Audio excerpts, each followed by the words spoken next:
If a single decision in the next 48 hours goes wrong, oil prices explode, markets freeze, and the world wakes up to a war no one planned. A U.S. carrier strike group has crossed a red line. Iran has moved its missiles to high alert. And almost nobody is talking about what this really means. Stay with me, because the danger is not where you think it is.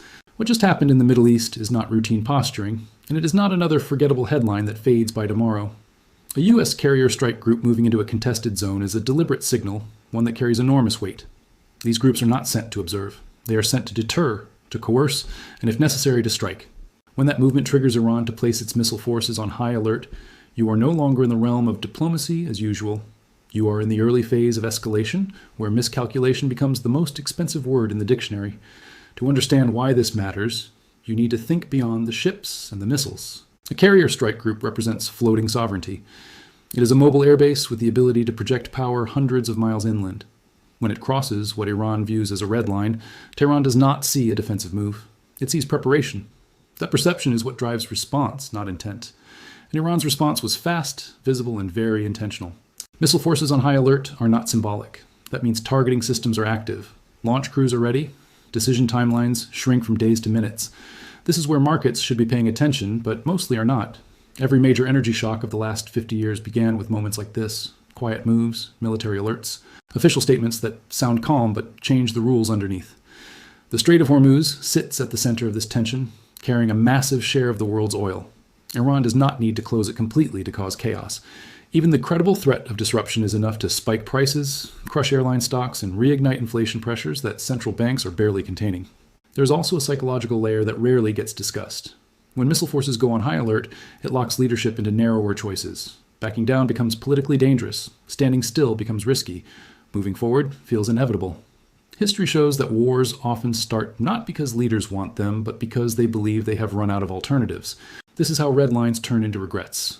The United States knows this. Iran knows this. That is why this moment is so fragile. Both sides are trying to signal strength without triggering the very conflict they are preparing for.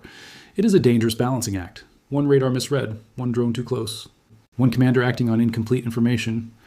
Suddenly, escalation is no longer a theory, it is a fact.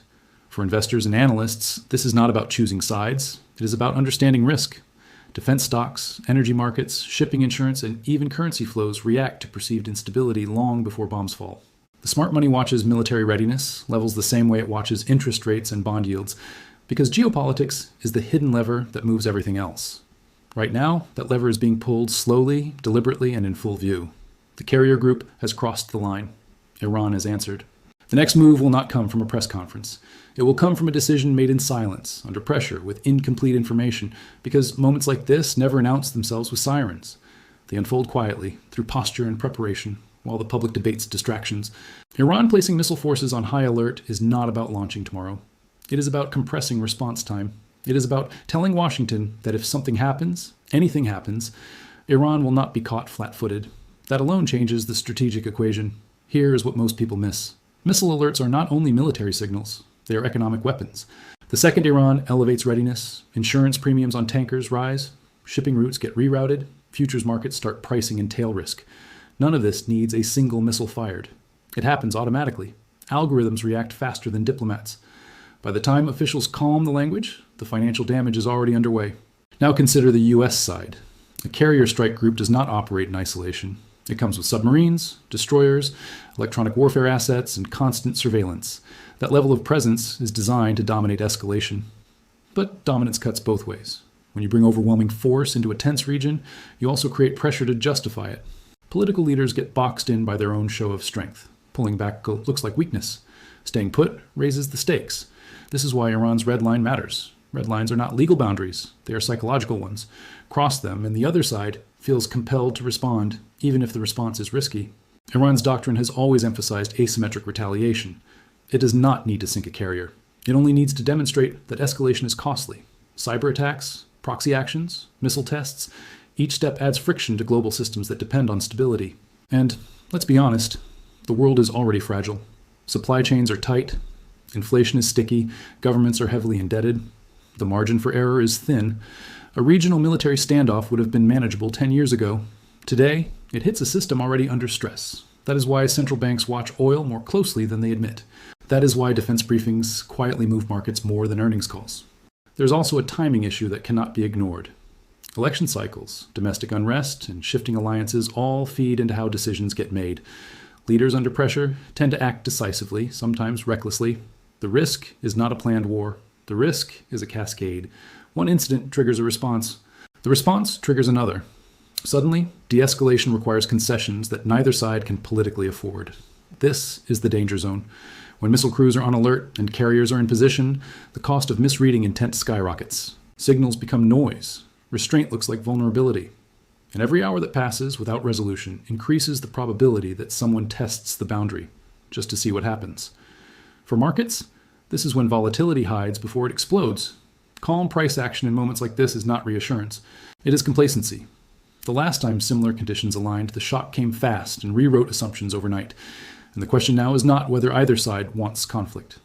The question is whether the system can absorb another shock without something breaking, because systems under stress do not fail gracefully. They snap. And when they do, the trigger is usually something small, something that looks insignificant in hindsight. A drone drifting off course, a radar ping misidentified, a test launch interpreted as a first strike. This is why high alert status is so dangerous. It removes the buffer. It shortens the fuse. Iran understands this leverage well. By elevating missile readiness, it forces the United States and its allies to treat every movement as potentially hostile. That raises operational costs. It exhausts personnel. It increases the chance of error. None of that requires open conflict. It is pressure through posture. And pressure is often more effective than action.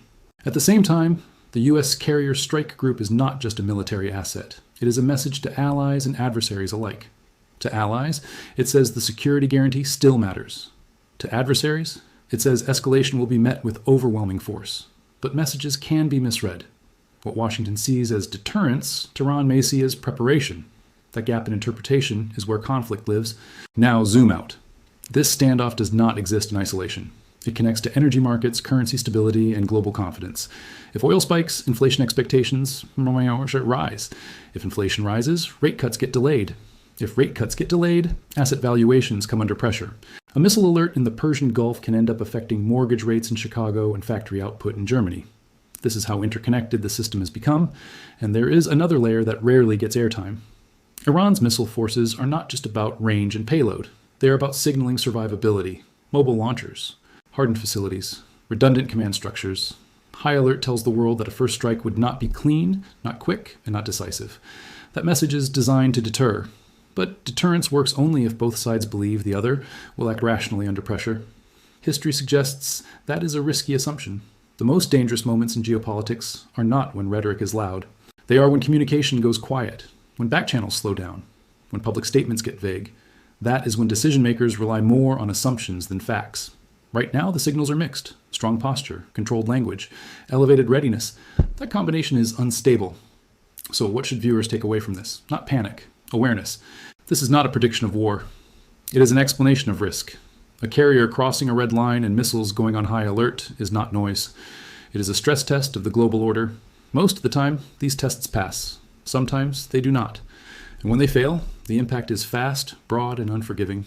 Investors, policymakers, and ordinary people all share exposure to this moment, whether they realize it or not. The world runs on assumptions of stability. Shipping lanes stay open. Energy flows freely. Escalation stays controlled. When those assumptions get questioned, even briefly, everything reprices. The next move will likely be invisible to the public. A quiet repositioning, a private message, a calculated pause, or a mistake. And the difference between those outcomes will shape not just regional security, but global financial conditions for months, possibly years. This is why this moment matters. Not because war is certain, but because uncertainty is rising. Red lines have been crossed. Missiles are on alert. And the margin for error is thinner than at any point in recent memory. In situations like this, restraint is strength, clarity is priceless, and complacency is the most dangerous position of all. The final takeaway is simple but uncomfortable. Power projection and deterrence are supposed to keep the peace, yet they carry their own risks. When both sides feel compelled to show resolve, the system depends on perfect judgment from imperfect humans. That is a fragile foundation. The world will not feel the consequences when a missile launches. It will feel them when confidence breaks. And once confidence breaks, putting it back together is far harder than preventing the crack in the first place.